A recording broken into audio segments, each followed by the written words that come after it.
From gas to groceries, the cost of just about everything keeps getting higher. Tonight, the Bureau of Labor Statistics reporting consumer prices rose by 7% in December compared to the same time last year, its fastest hike since the early 80s. NBC News senior White House correspondent Kelly O'Donnell joining me live now with much more. Kelly, pressure is mounting on President Biden. These troubling numbers also mark the third straight month of high inflation. What is his line of response tonight?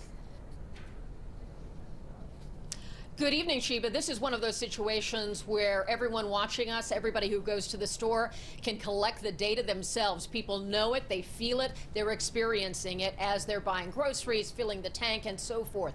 The president is saying he knows prices are too high.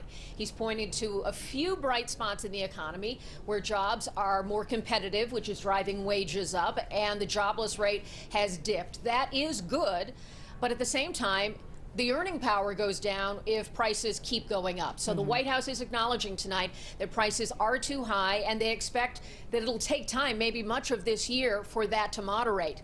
The supply chain issues we've all been talking about, that's part of it, putting pressure on the demand for goods at a time when people have been spending money, and there are no easy answers. The president is also saying this is a global problem. The pandemic is a part of it. He's also said that some corporations may be capitalizing on this atmosphere and economic pinch that people are feeling and charging more than they need to take advantage of the situation. So there aren't easy answers, but politically very troubling for the president. Yeah, there's also talk of raising interest rates as well.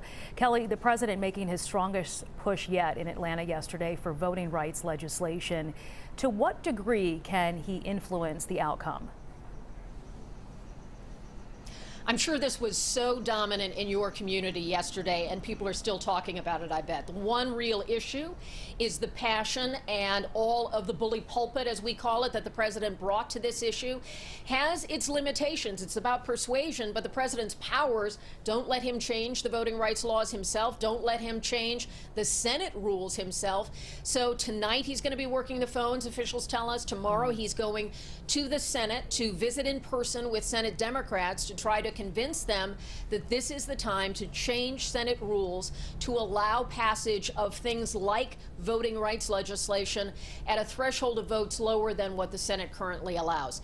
The hard part is we're not seeing evidence yet. We don't see the votes that would allow that to go forward. So the president is putting a lot of capital politically on this issue because he believes that the democracy is at a critical point and that this is an issue worth fighting for, but it's unclear that he's got a path to actually make this happen. Sheba? All right, Kelly O'Donnell, thank you so much for joining us tonight. And you can see much more of Kelly's reporting on NBC Nightly News at 6:30 right here on 11 Alive.